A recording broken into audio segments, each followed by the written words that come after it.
So Kevin and I are going to share this a little bit, and what we thought we'd do is just kind of set the scene a little bit. I'll skip through this, but I think it's always good to understand like where our business comes from. So Salesforce, we have this concept called the fourth industrial revolution, and that we believe we're in that today, all right? And I don't know whether you guys are familiar with this or not, but like, you know, the first industrial revolution, of course, was steam, you know, like when they were created, and that kind of created a lot of automation. And what would tend to happen was that at that point, that was when we started seeing factories turn up and we started, you know, producing more. But ultimately, when electricity happened, that was like, that key thing was that at that point in time, what would happen is like every factory would have its own electricity substation, right? And then, of course, someone really, really smart said, why are we doing this? Why don't we commoditize it? Why don't we actually have a shared resource? And so these big electrical plants turned up, and then everyone shared it. So that was the start of the next industrial revolution. The third one was computing, and we started seeing, you know, how that changed a lot of what we did. And I think a lot of us work in that space. We understand that space. We all carry phones that have more computing power than what sent people into the moon. You know, we get the fact that it's really, really helpful. The fourth industrial revolution, though, focuses on the fact that as human beings, we are now more connected than ever.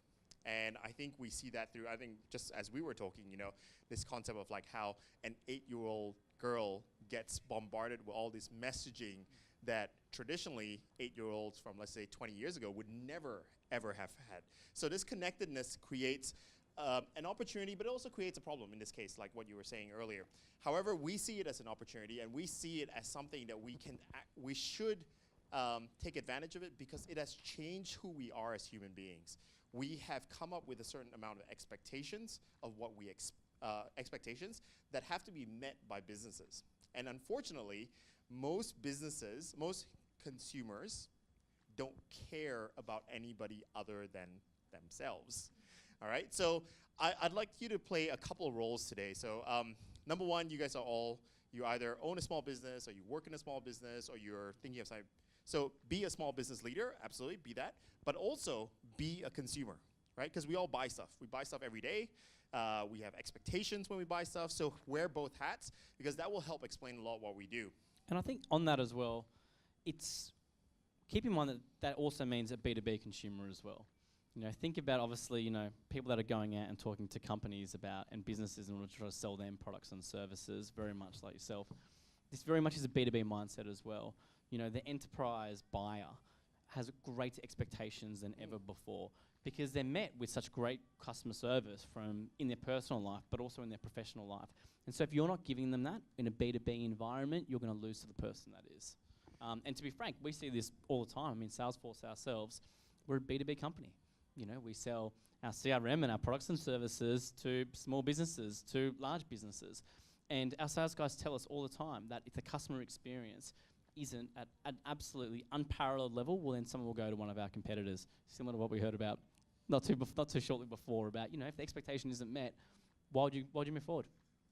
And if you think about it, you know, those of you who were alive 20 years ago, remember when we first went to the office and we would use the internet there because it was faster, and then we'd go to the office because they had the better printer? Well, today, guess what? We do it at home because our internet service is better at home. We've got good devices at home. We can do more at home.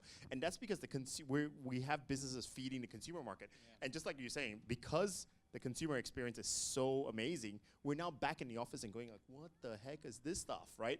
You know, and I know, because I tried to run a hangout this afternoon. Oh, perfect. In the office. I was like tearing my hair out going like, why do I have to dial in the phone and share my screen? Why can't I do it at the same place, right? It's just ridiculous. So that's the issue. Our consumer expectations are now feeding into the business, and that's actually creating this issue that we have.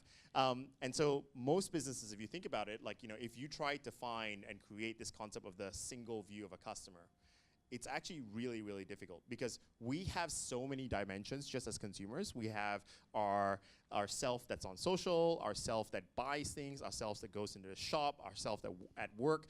All of these views, all of these dimensions of who we are exist, but we expect the businesses we interact with to know all about us. I think it's for separate. Yeah, So I remember, you remember Micah Joel? Yeah. Yeah. So one of our colleagues, Micah Joel, coined this phrase, which I love. He said, we're all special snowflakes.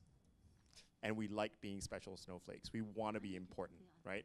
And no matter whether we spend $5,000, $500, or $5, we all want to be special.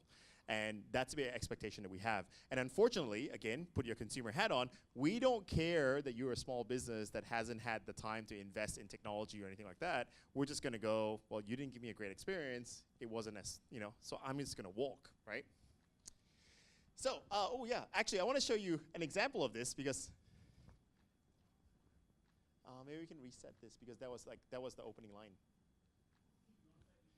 Yeah, with sound, please. Yeah. I mean, Kev and I could act it out, but it'd be less Shotgun funny. the guy. Oh, did you want to be the guy? I'm easy. I'm relaxed. Let's try that again. Yay. Brad? Hey. Hi. Hi. So nice to finally meet you. You too. Thank you so much for waiting. Para continuar en español, la prima dos. To continue in English, stay in the line. What are you doing? Could you just verify your name for me? Huh? First and last only. My name's Karen Farrell. Excellent, thank you. I also have one security question for your protection. When you were in 7th grade, what was your favorite movie? What was the name of your high school mascot? So this is just a nice little video talking about the What was fact the name that of your childhood sometimes it's pet? just, imagine if customer service was like dating and that was what we had to go through. I would be like, I'm out. By the way, that's what I'm doing after this. I'm going on a date. Good man. Yeah. Well, don't tell my wife. No, this is Kidding. going live on YouTube, Yeah. by the way. Just kidding. All right. Just kidding. Anyway, so we try to, in our efforts to try to understand small businesses, try to understand this customer, this consumer, all of you guys, we've actually done a lot of research around this. And so because you're all here to learn, I would encourage you. I've got some statistics on here. However, this white paper is called The State of the Connected Customer. Okay, so feel free, it's free, you can download it, no expectations. But the cool thing about this is it says that 80% of consumers, you guys, say the experience a company provides is as important as its products, right? Is that fair? Yeah. And oftentimes, we've heard, hey, this is expensive, this is that, this is cheap, this is, doesn't have the right products. The reality is that the biggest differentiator today that we see in the market is that customer experience is the only differentiator left. And if you think about this, imagine, Kev and I, he's super smart. We've decided to invent the microphone, right? And I'm gonna be the first guy. So I invented this amazing microphone, and I decided to manufacture it, and the only person you can buy it from is me, and it's $100. Kev, super smart, he goes, I'm gonna do that too, except I've got buddies who can make it cheaper, so you now sell it for $95, right? It's a bargain, by the way. Bargain, You yeah. should So get you guys are involved. now going, Kev, buy from Kev, cool. And then I kind of turn back and I go like, well, I can make it different colors, I can add more buttons, I can make it wireless, and so you come back to me. And then Kev, of course, copies me, and then he does it cheaper, and then you go, and we go back and forth. And this is basically called the race to the bottom, right? So really, the only difference for you to decide between buying from Kev and buying from me becomes who provides a better experience, right? And that's the key thing that we find. So that's why we feel this way. However, the issue is, like, even though all of us, or 80% of us, believe that the experience is as important, we also recognize that most companies don't actually provide a good experience. And that's a big, big problem. You know where I've seen this in full effect recently? Yeah. Has anyone bought a mattress in a box? Like, you Yes, get the I little, just did. like the koala Yeah. or one of these. So basically, you've got a few options when you buy a mattress. You can go into the shop, hyper-aggressive salespeople on massive commission, trying to sell you a $14,000 mattress. And literally, you go in there, and it's an awful experience, and you get back, and you go straight back to Google, and you're like, how do I buy a mattress? And then you get this pop-up, and the one that I got was from a company called Koala. And I went on the website, and I kind of got off it pretty quick. And then they started retargeting me on Facebook with these amazing ads. They've got like the mattress, and someone opens it up and folds it out. They get a glass of red wine. They put it on the mattress. They're basically doing backflips on this thing, and the glass of wine doesn't move because it's just amazing, right? It's so good. Yeah. And so this is the thing. So then on the back of that, I then go back to the website. I'm on the website, and I'm having a look around, and then I get a pop-up. Buy today, we'll give you $100 off. And I'm like, awesome. That is amazing. So then I go, buy the mattress, and then straight away I go, it's on a Monday morning, right? It was about 9 a.m. in the morning. I get a message, congratulations, your koala's been ordered. It's going to be with you in 2 hours and 14 minutes. And then it's like Uber. You see this incredible like little koala mattress come, turns up at your door, like same day in Sydney, but 2 hours later. Absolutely amazing.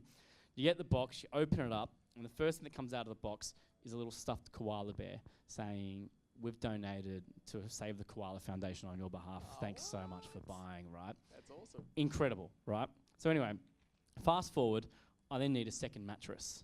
So I go back onto the website and I have a look and I'm like, you know what, I go through the exact same thing, pop-up comes, but it's $100 more expensive than last time. And I'm like, I don't care. I actually emailed them, I go, can I get $100 off? Last time they went, no, sorry mate. I went, okay, I'll buy anyway. That's amazing. But like, that's the thing, right? Like I paid $100 price premium, even though by this point there were heaps of competitors in the market. Yeah. But because the experience was so incredible, I decided, no, I had to go with them. Amazing. Right. $100, that's good. Yeah, That's good. totally. Have you tried the wine glass test? No, I haven't been brave enough. You tell you what, I'll do it in the spare bedroom. I'll do it on that one. On the spare one, yeah. Because I bought from Ecosa, which is the competitor, and I have tried the wine glass test. How'd that go? Didn't go well.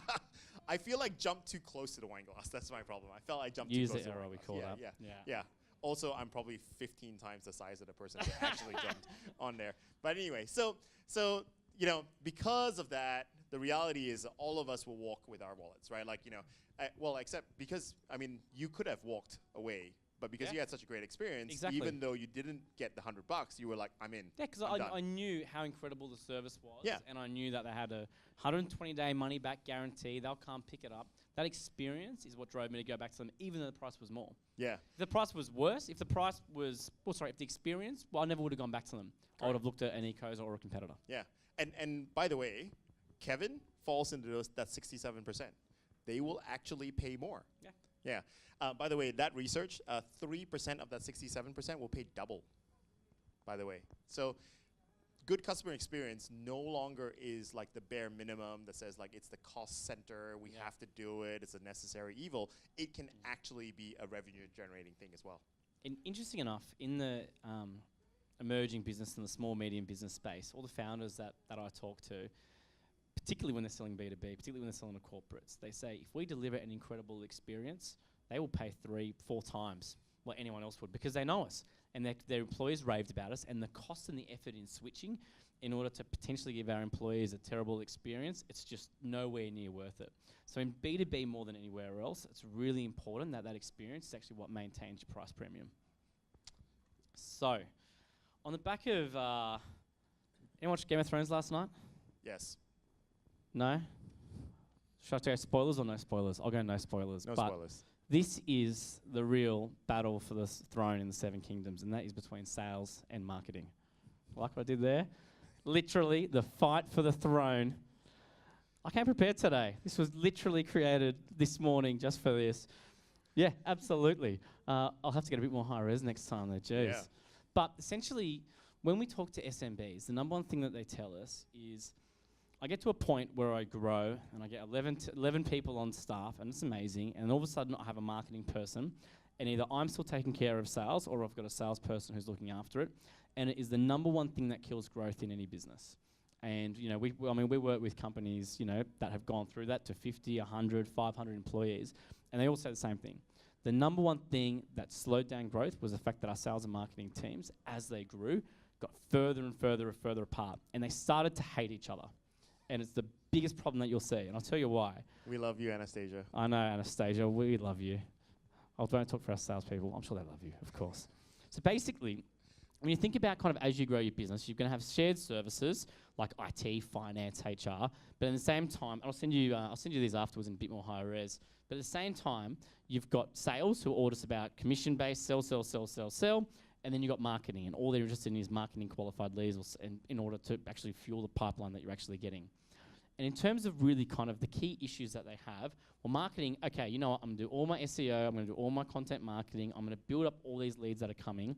Sales is then going to go and they're going to pick that up and they're going to try to nurture those leads to the point where they convert, particularly in B2B selling, where it's much longer sales funnels, where it's much more expensive. And then you've got these shared services. But ultimately, this is our sales soldier right here. And what our sales soldier cares more about, and what you need to think about as you grow out your team, is they have huge issues with all the money you're spending on marketing. The reason why this is extra important for an SMB is your two largest cost centers. Number one was sales, and number two is going to be marketing. So if you don't fix this from the get-go, you're going to be in for a world of pain.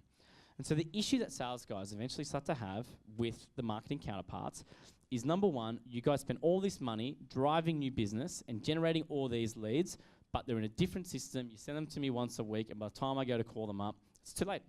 They've already gone. They've already gone ahead and gone with a competitor. I mean, like the classic example, and this comes back to the consumer expectation piece. Like right now, I'm renovating my house, and I need to get someone to do my bathroom. And I'll tell you what, I have no idea where to find someone to do a bathroom. I've never been through the process before. I have no idea what I'm meant to do. I don't know what I'm meant to look for. But if I go onto a plumber's website or whatever it might be, and I submit a lead in, and that person calls me back 4 days later, it's probably too late. Because I've already had 2 or 3 other people get in contact with me straight away, and I go, okay, what's the price? I get them over, and that person that's 4 days later, it's gone. I dare say the same thing happens with wellness, right? You've got a company who all of a sudden has gone, you know what? We've got money left in the end of this quarter's budget. We need to spend it. It's in our wellness. Okay, so we need to spend it in the next 4 days. Where is this going to come from? If you guys, they submit a lead, they're interested in finding out more, you go back to them 4 days later, you're gone. That money's already been gone. It's been spent somewhere else. And so these are the issues that your sales team will begin to have when marketing starts to become disconnected. On the flip side of that, marketers like the incredible anesthesia, they start to really get a problem with sales. Because they are saying, I'm doing so much work, I'm driving all this incredible content marketing, we have the most wonderful lead nurturing programs, and you just can't be stuffed to actually pick up the phone and close the deal. Or when I get the customer in the door, why can't you just be better and just close them and just sign up more customers? And it happens all the time. Do you guys have seen this in companies you've worked at in the past? Yeah? I've actually heard Anastasia say that. Yeah, I know. Just be better. Yeah, I know. You always feel sorry for the poor sales guys sitting next. But also, the other thing is as well, as marketing, you're very much seen as a cost center. And you guys, as founders, are thinking, all right, I'm spending more money on marketing than anywhere else. Why? Why am I spending $7 million a year on Google? Because it's our sales team. They're the one running around and generating all the leads. And also, as a founder, if I'm going to spend $7 million, well, where am I better off spending it? Should I be spending it on events? Should I actually be sending it on SEO or Facebook or Instagram or any of the channels that actually come? Or maybe it actually is the salespeople. But you have no idea because these two departments, they're not connected, and it starts to cause massive issues. I imagine from the Salesforce implementations you've done in the past, this becomes a massive problem, right? When you have someone who's stood up a CRM for the first time and it's not connected to marketing, fast forward 12 months later and the marketing team are getting none of the credit because the sales team are incredible using this fantastic new CRM, and then marketing starts to go, well, why are we not getting any more budget?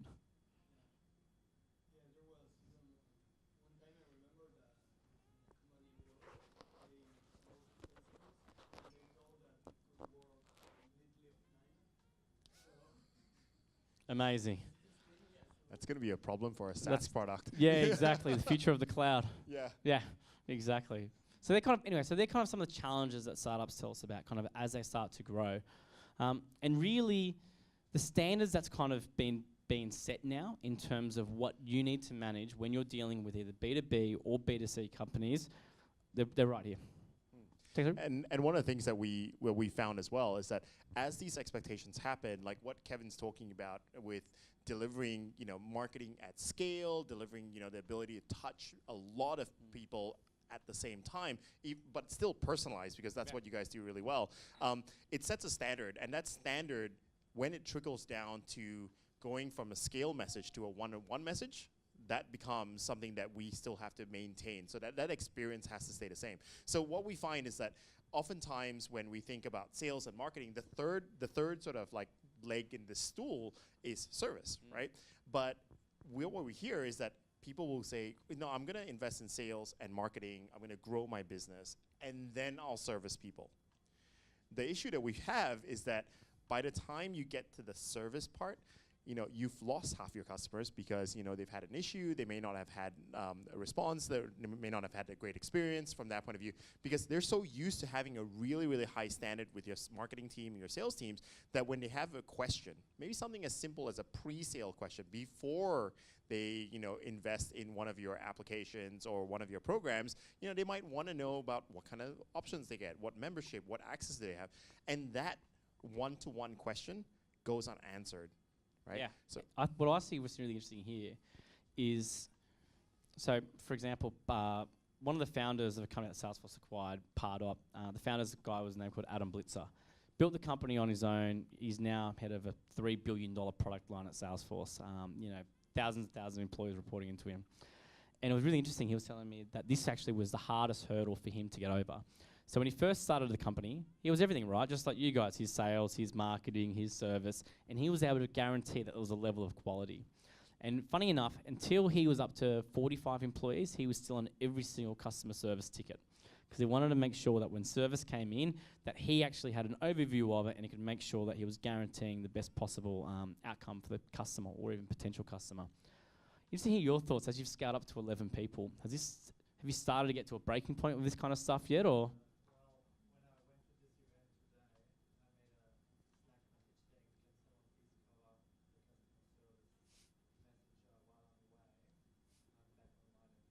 Yeah.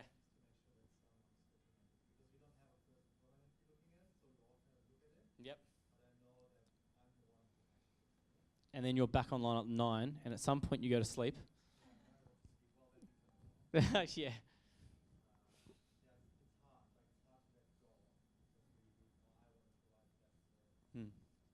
Absolutely right. And I think the key thing here is to have, when you get and obviously we understand the pain. And so what we spend a lot of time doing with small business owners is we recognize the fact that you have to sleep. You deserve sleep.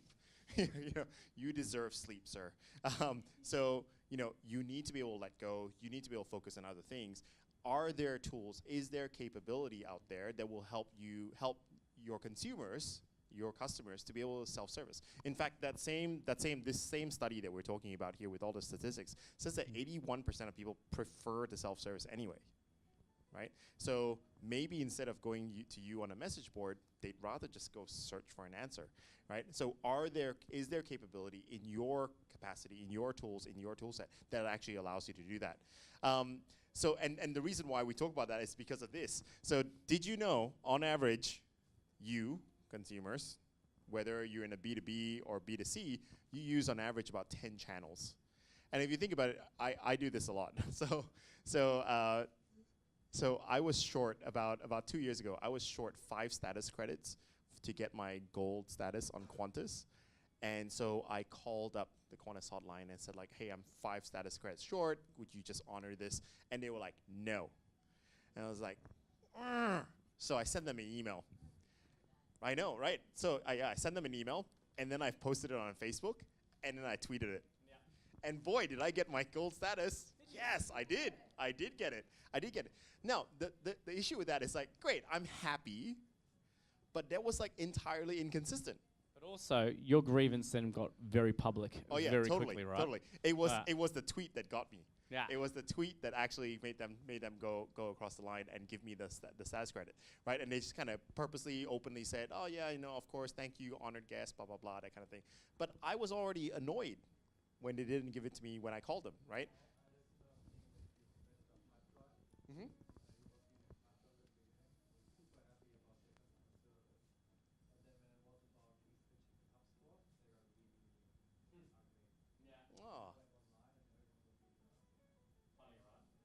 But also, you tell people, look at right now. You're telling people about these experiences, and that's obviously they've always been the killer in customer service. And so all of a sudden now everyone's just heard, well, there's a brand and there's an experience I don't want to have, so I'll just avoid it in the first place and go with Virgin. Yeah.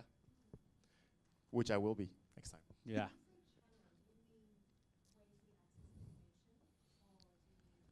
Yeah, so for example, on the phone is a channel, in person is a channel. On in a Insta's a store. channel, Yeah. in-store.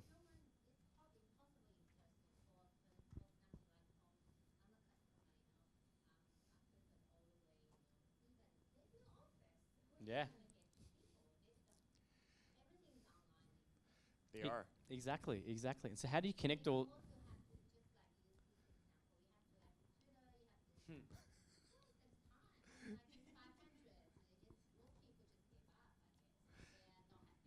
Yeah. Well, in the Totally. yeah. Yeah. Absolutely. Well, if you think about it, in the past, what would have happened is that, and think, and not that long ago, like Telstra, whatever, they would tell you how to communicate with them. Here's our phone number. If you have a complaint, you send us a letter. Remember the letters? We're open from this time to that that time. time. Here's a fax number. I don't even know where to find a fax these days, but those were the days. Today, we decide what channels we want to communicate on. And so, if hypothetically Qantas was not on Twitter, then Twittersphere would have heard all about me bitching about them, and they wouldn't have heard it.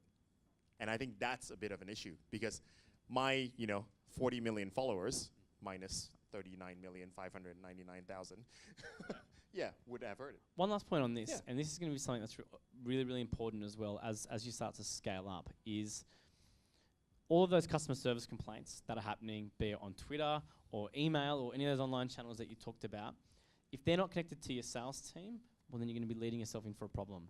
So if you've got a salesperson who's calling up Paul in order to say, hey, Paul, we've got these incredible family holidays for you. You absolutely going to love this, and Paul's like, are you kidding me? I hate you right now because you've just made me silver instead of blah, blah, blah, blah, blah. That is an awful experience.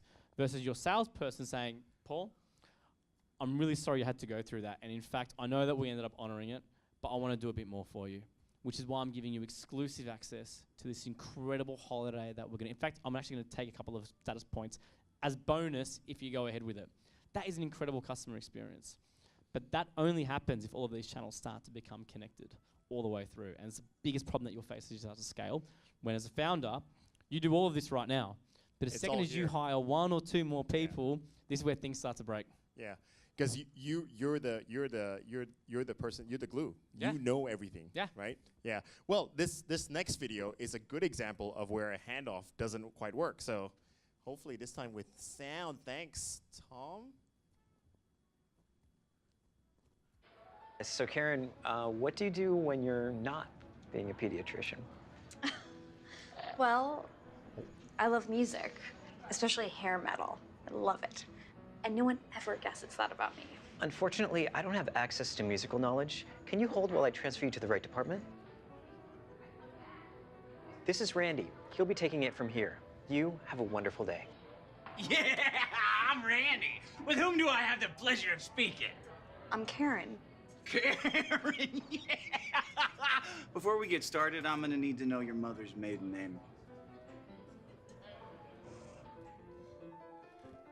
Fantastic.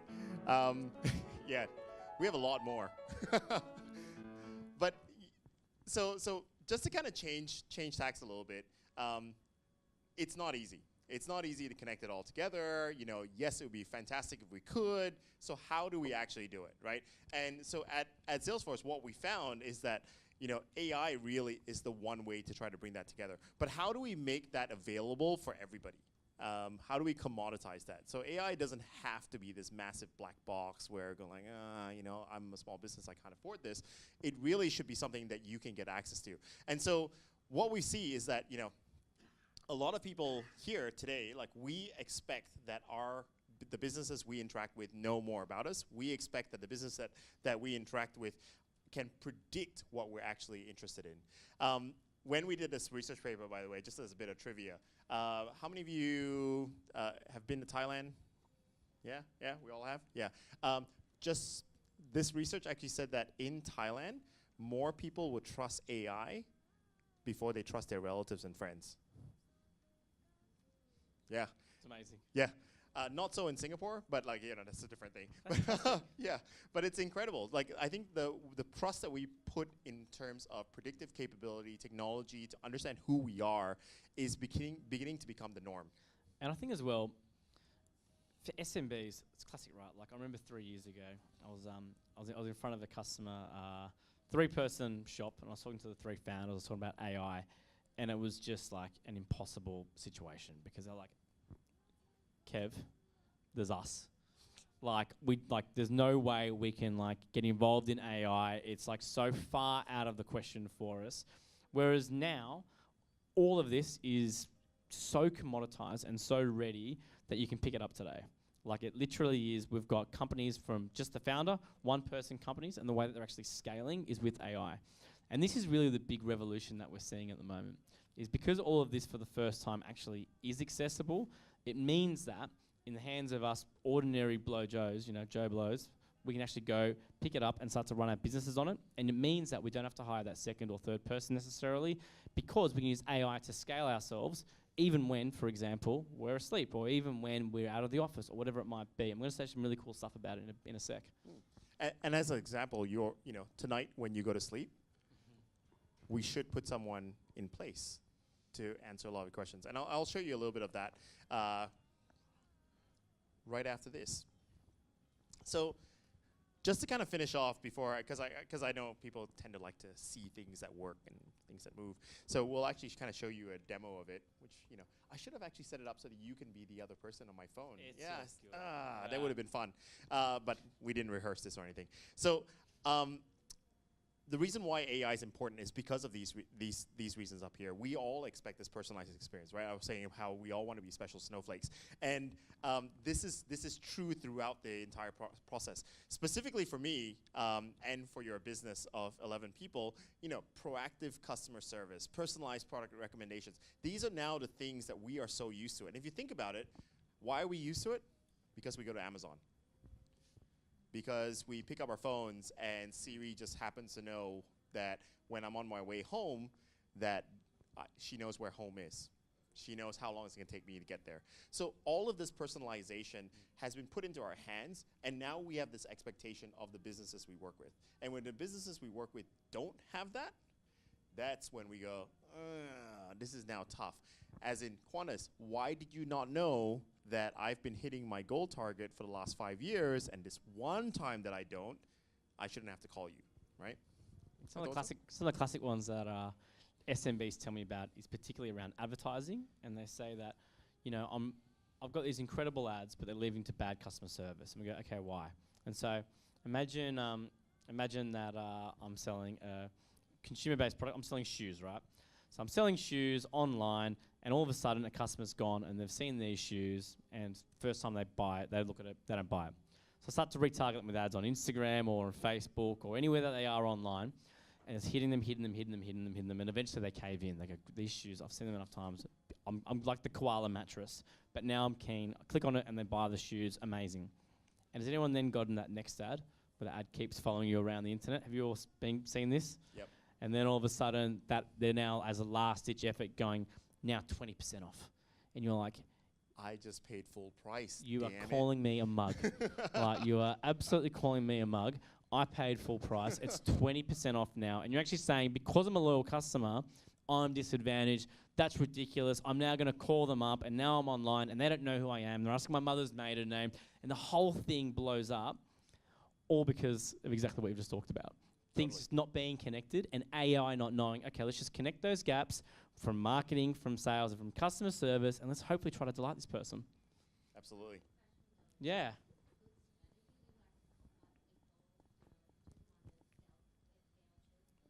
Interesting question. So, yeah.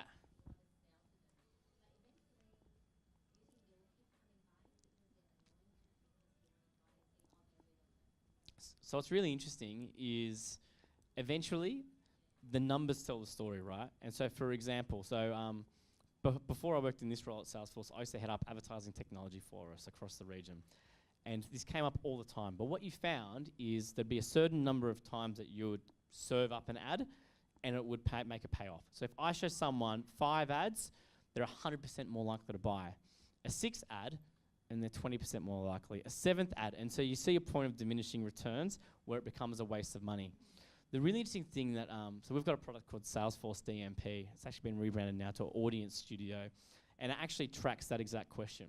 how many ads is going to lead most likely to be a conversion? And what we actually see is most companies end up showing over 150 ads to the same person when they're not going to buy or they've already bought. And so by putting in some of this really easy, pretty affordable AI, you can go, you know what is that point of diminishing return? 11 ads, stop. I'm no longer going to advertise anymore. Because two things. Number one, the consumer doesn't want to see it. Number two, you're wasting your money. I don't know how much money. Yeah, it's absolutely crazy right. Yeah. Like it ended up being most people about 50% of their advertising budget they actually spend on all these wasted ads. And so when you guys are trying to grow, you need that 50%, right? AI in that instance would be able to tell you, number one, what is the perfect number? At what number do people start to fall off? Cost effective, but number two, automatically stop it. You know, instead of me having to use a media agency who's really, really expensive to go and run all of those campaigns, the AI will automatically stop it and it will learn with every single interaction on how to get better and better and better through personalized content, choosing the right channel to actually go and serve the ad, and also knowing when to stop it. Also can then track what of those ads is actually leading to customer complaints. And so if I've got a particular ad up, and what I can see is the person that sees that ad is more likely to call up and make a complaint about something, how do I raise that insight, and then how do I stop it? How do I turn the ad off?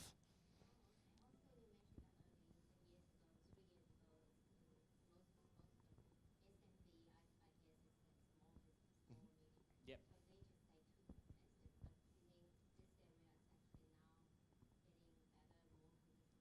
Yeah. We actually, so we now, to be honest, we now bake it into everything that we do. So we've got something called Salesforce Einstein, which is our artificial intelligence layer.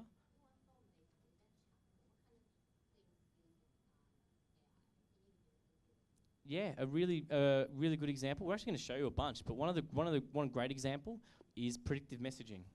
So let's say, for example, that you've previously bought from gents up front about corporate corporate service for breathing and for mindfulness and for wellness. Well, what's the next perfect message that I should show you? Because if you're head of procurement versus head of HR versus an actual end user of the product, you probably want to see different things at different times. Versus you guys manually plugging it in over and over and over, how do I let AI automatically send that off based on what people are opening, when they open it up, what are they viewing, how are they interacting with it? And then on top of that, all of those insights, how do I then service it up to your sales team? So when your sales team is actually going to make a call to the head of procurement, you actually see the content that the head of procurement really, really, really engage with is this, this, this, and this. But also, they previously made a complaint about that. So I've got all of this in one place, so now I know how to handle this call. And we end up seeing that companies end up making like 30% more revenue because of just filling these gaps together with AI. Oh, it's practically free. Oh, it's nothing. Practically free. Oh, yeah.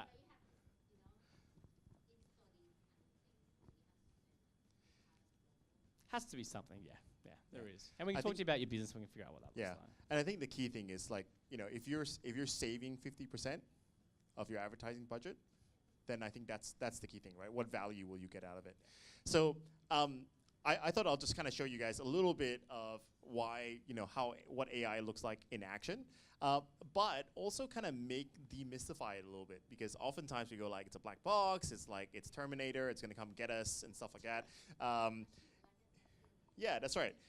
Thankfully, it is not. So here's a story I'm going to tell. I'm going to play two roles. I'm going to play Lauren. So this is logged in as Lauren. It happens to be like just a corporate website. Someone might go to a website. So as an example, I think your name, was it Dennis? Dennis? Yeah, Dennis. So imagine someone's going to your website, right now, and the person you asked to help you out on Slack had missed the message and went for dinner. Bludgers. You know, I want to chat to an expert. What would you like to talk about? So this happens to be a wind turbine company. Sorry? Can you zoom in at all? Oh yeah, I certainly can. But no, let me not too much. There, that'll do. Cool. Yeah, and I want to start chatting. Now, no one's available right now. However, the reality is that someone can always be available. Now, by the way, how many of you have actually interacted with a bot before? Yeah? What was that experience like? Yeah, pretty good. Well, Yeah, sometimes really good, sometimes really bad. And what we find, and so yeah, this is live chat, but it's actually inserting, and it's not, the reality is that technology like this, like bots or artificial intelligence, should be and can be inserted on any channel. It doesn't really matter, right? So in this case, I've just used a live chat. So what we find is that bots tend to be hit and miss. When bots are told or the expectation is set that it can do everything, that's when you're always disappointed, because you find out that it really can't do everything. So what we always suggest, and this is super simple, here the bot is just telling me exactly what it can do. I can do these 5 things, right? But if you think about it, when you go to a website and you ask for help, you already know, as small business, you know the common questions that you get asked, because guess what? You are the one answering them, right? So you already know. So, you know, here's an example. Imagine someone buys something for you and they want to work out how, where it is. You know, has it been shipped? What's happening? So here it's actually saying, well, I wanted to go to the shop. I want to look at an existing order. Now this bot is doing something just very simple. It's actually still dipping into a database. It's picking things up. Like, you know, I want to see existing orders. Well, there are 3. Which one do you want? I want this one. So it goes back into the database. It pulls it back up and it says, ta-da, I see that it's been shipped. Here's your tracking ID. Done. Right? If you think about that common question that you have to respond to, that interaction would have taken what? 2 minutes? 3 minutes? Right? It took 0 minutes for you, the human being, because you're sitting here listening to us, and your teammate who's out at dinner, you know, has just had a bot respond to the question instead. Now, we can also do some other things, because so up to now, if you think about it, this is a bot, but it's really just automation. So when people talk about artificial intelligence, and people talk about bots and stuff like that, there are levels to it. It doesn't always have to be this crazy thing that suddenly, you know, does magical things. It can be something as simple as just automate something that I just hate doing, and just make it as simple as that. So here's something that was automated, but I also want to do something different. Here's a little bit of magic, and this is something that bots have, and some bots do it well, others don't. This is called intent. Okay, so what is the intention that me as a consumer interacting with this bot is trying to say? So in this case, I might say I have a wind turbine problem. And so the intent here, the bot has to read the sentence and go, what is Paul trying to do? What is this intent? So it knows that there's a subject, and it says the word problem means that I have an issue. So what do I need to do? Well, I should try to fix it for him. So this is where you can teach the bot intention. So what is the intention? So it goes like, well, I found these articles for you. So you had a problem, it worked out what the subject was, it knew that what the intent was, and then it responded. That's the key thing. And what we found, so Monash University do this quite well. I know they're not a big business, but their team that manages this is 2 people. And they release new bot intents every week. So they just teach the bot new things. And so they're bots, by the way. So I went to Monash University. They use a bot now to handle student loans. So you remember when you were in uni and you needed like a student loan and you had to go fill out forms, and it's first time out of home, it was like most terrifying thing ever, because number one, you're asking for money because you know the bank of mom and dad has shut down. And then the second thing is like you're filling out forms because you have no idea what you're going to do, and so you're filling all these things out and you're hoping to God that you get some money so you can pay bills and stuff. They do the entire process with a bot on business chat, on iMessage now. So no more forms, nothing. And they do it with 2 people. I wonder how big that department was before. Well, yeah, that's a good point. I should find out from Josh, Yeah, but they run it with 2 people. So amazing capability, very, very small teams that manage it. So the idea, you know, of you having to go to bed tonight would be, are there common things that you could do that you can just get the bot to do for you? Do you have statistics if people prefer having this conversation over Facebook chat, over a separate chat, over iMessage, etc.? It probably depends on the target market. Do them all. Because, so at Salesforce, what we truly believe in is build once, deploy many. So this bot is the same bot that will respond to text messaging, Facebook Messenger. We're in pilots with WhatsApp, WeChat. Well, WeChat's already an open pilot, so it's ready to go. So now we also kind of have one bot that does everything. And the best thing is like the new thing that I've seen is that we're also going to use the bot to do voice soon. That's cool. Yeah, so that's coming up next. So build once, deploy many. Another really interesting example that we see in terms of demystifying artificial intelligence. Has anyone ever been a salesperson before? Like actually just based. So literally, when you're a salesperson, you go to a customer meeting, and at the end of the customer meeting, your boss is then, all right, you need to fill in the CRM. You need to go and put all the details in, and then on top of that, you then need to go arrange what the next step is and what the follow-up meeting is. How is it a simple, laborious task like that? How do you get AI to do that for you? So how when you come out of the meeting, you go, and this is live right now, we call it Einstein voice. Press the button, doom. Great meeting with Bob. He's the CMO. Next step is we need to meet with Susan. She's the CEO. They said they've got some availability next week. Send through some times for me. Then an auto-generated email gets popped up. Hey Bob, fantastic to meet you. I really enjoyed, and it pulls in what the meeting is for from what your previous emails would have been or what's in the CRM. As a follow-up, here's the deck that I presented, and also be great to look forward to next week. Goes into your calendar automatically. Which of these times actually works best for you? Can't wait to catch up. Kev. That thing gets populated up in front of you. You give it a quick send, press send, gum.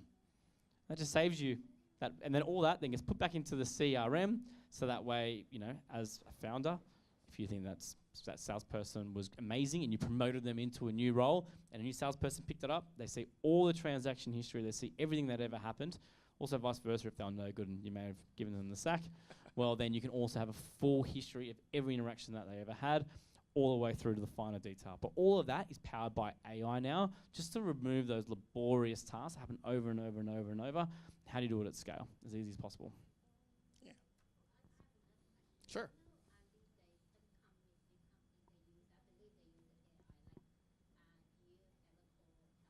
Mm-hmm. Mm-hmm.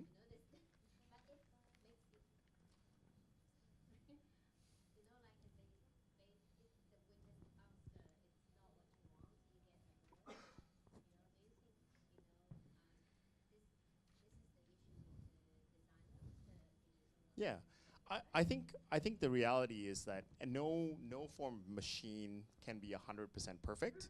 I think the key thing is the ability for us to train it to be better.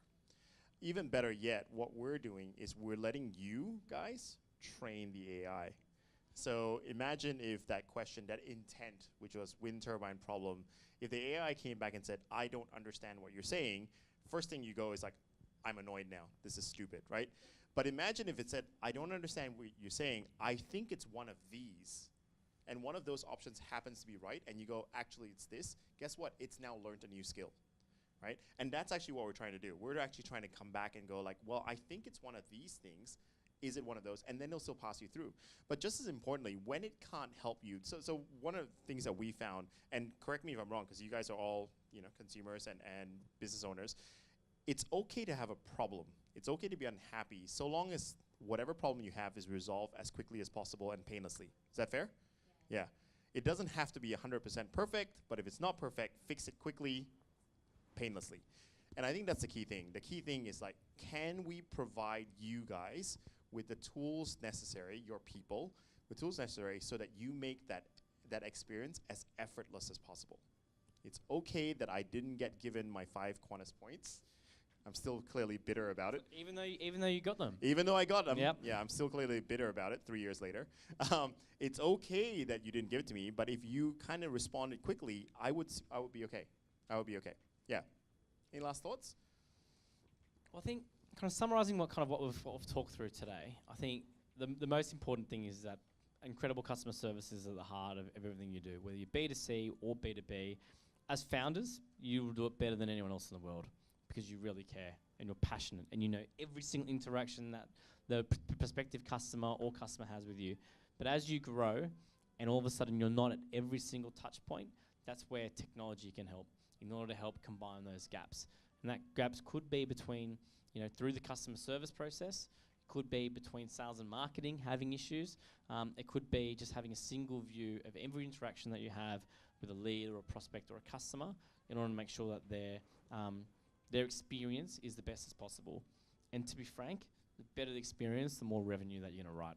That's ultimately what it comes down to, is as you grow, as you need to protect your margins, as you need more revenue, if you don't get these things right, well then you'll just hit roadblocks faster than you need to. Yeah. So I have one last video to show you, because I think this one's kind of funny. Yeah. Yeah. I've heard amazing things about this place. Well, I've heard. You've heard right. How'd you get a reservation here? Well, I'm sorry. Could you hold, please?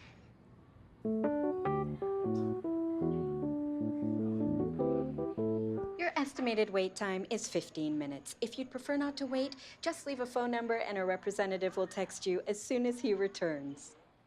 And